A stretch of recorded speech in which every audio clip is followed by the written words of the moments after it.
সপ্তাহের বিশ্ব সংবাদ ৭ই জুলাই ২০২৫। শুরু করছি সপ্তাহের গুরুত্বপূর্ণ বিশ্ব সংবাদ। গত ৭ দিনে বিশ্বজুড়ে ঘটে যাওয়া কিছু উল্লেখযোগ্য ঘটনা নিয়ে আমাদের আজকের আয়োজন। চলমান ইউক্রেন রাশিয়া সংঘাত গত সপ্তাহে আরও তীব্র রূপ নিয়েছে।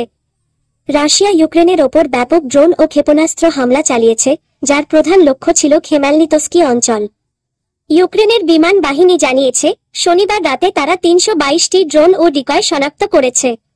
এর মধ্যে ১৫৭টি ভূপাতিত করা সম্ভব হয়েছে এবং বাকি ১৩৫টি ইলেকট্রনিক জ্যামিংয়ের কারণে লক্ষ্যচ্যুত হয়েছে। এই হামলাগুলো ইউক্রেনের জ্বালানি অবকাঠামো ও সামরিক স্থাপনাগুলোকে লক্ষ্য করে চালানো হয়েছিল। এদিকে কূটনৈতিক অঙ্গনেও তৎপরতা ছিল লক্ষণীয়। মার্কিন প্রেসিডেন্ট ডোনাল্ড ট্রাম্প ইউক্রেনের প্রেসিডেন্ট ভলোদিমির জেলেনস্কি এর সঙ্গে টেলিফোনে কথা বলেছেন। ফোনালাপের পর ট্রাম্প ইউক্রেনের জন্য প্যাট্রিয়ট ক্ষেপণাস্ত্রসহ আরও সামরিক সহায়তার প্রয়োজনীয়তার ওপর জোর দেন। তিনি রাশিয়ার প্রেসিডেন্ট ভ্লাদিমির পুতিনের সঙ্গে তার পূর্ববর্তী কথোপকথনে অসন্তোষ প্রকাশ করে বলেন, পুতিন যুদ্ধ বন্ধে কোনো কার্যকর পদক্ষেপ নিচ্ছেন না।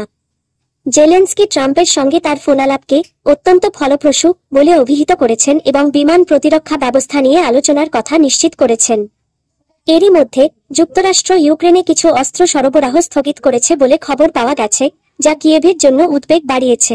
মধ্যপ্রাচ্যে গাজায় যুদ্ধবিরতি নিয়ে আলোচনা নতুন করে গতি পেয়েছে। ইসরায়েলি বিমান হামলায় গাজায় অন্তত ৩৮ জন ফিলিস্তিনি নিহত হওয়ার পর কাতার ও দোহায় এই আলোচনা পুনরায় শুরু হয়েছে। মার্কিন প্রেসিডেন্ট ডোনাল্ড ট্রাম্প আশা প্রকাশ করেছেন যে এই সপ্তাহেই ইসরায়েল ও হামাসের মধ্যে একটি যুদ্ধবিরতি চুক্তি হতে পারে। হামাস একটি যুক্তরাষ্ট্র সমর্থিত যুদ্ধবিরতির প্রস্তাবে ইতিবাচক সাড়া দিয়েছে, তবে তারা কয়েকটি গুরুত্বপূর্ণ সংশোধনের অনুরোধ জানিয়েছে। এর মধ্যে প্রধান শর্ত হল, যদি ২০ মাস ধরে চলা এই যুদ্ধ স্থায়ীভাবে থামানো নিয়ে আলোচনা ভেঙে পড়ে, সেক্ষেত্রেও যেন আবার হামলা শুরু করা না হয়, যুক্তরাষ্ট্রকে এমন নিশ্চয়তা দিতে হবে। ইসরায়েল প্রাথমিকভাবে ৬০ দিনের যুদ্ধবিরতির জন্য প্রয়োজনীয় শর্তগুলো মেনে নিয়েছে বলে ট্রাম্প জানিয়েছেন।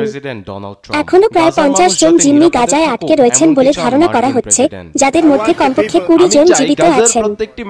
যুদ্ধবিরতি প্রস্তাবে জাতিসংঘ ও আন্তর্জাতিক রেডক্রস কমিটির অংশগ্রহণে গাজায় পর্যাপ্ত মানবিক সহায়তা প্রবেশের বিষয়টিও অন্তর্ভুক্ত আছে। অন্যদিকে লোহিত সাগরে উত্তেজনা অব্যাহত রয়েছে।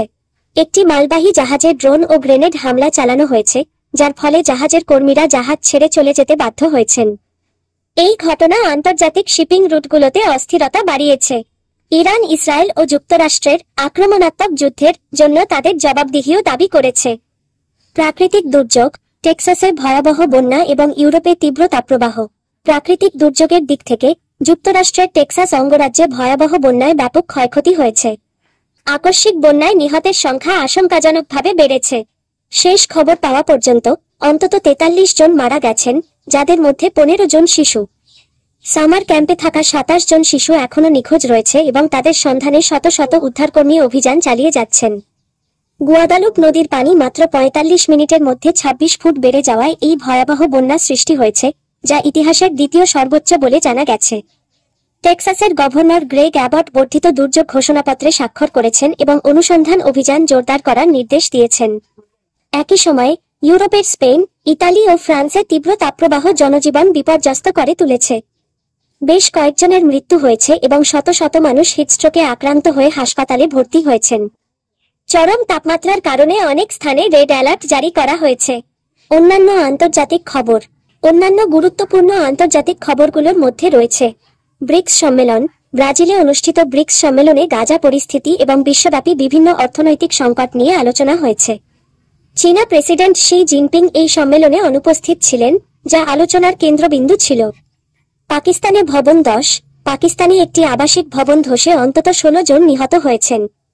উদ্ধার অভিযান চলছে এবং আহতদের হাসপাতালে ভর্তি করা হয়েছে। ফ্রান্সে সেইন নদীতে সাঁতারের অনুমতি।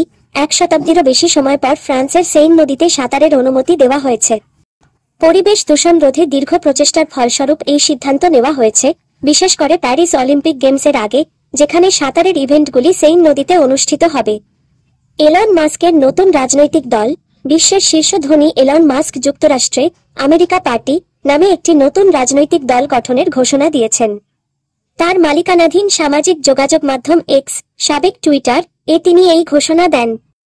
মাস্কের ভাষ্য, বর্তমান রাজনৈতিক ব্যবস্থা একদলীয় শাসন ছাড়া আর কিছু নয় এবং এই নতুন দল আপনাদের স্বাধীনতা ফিরিয়ে দেওয়ার জন্য গঠিত হয়েছে।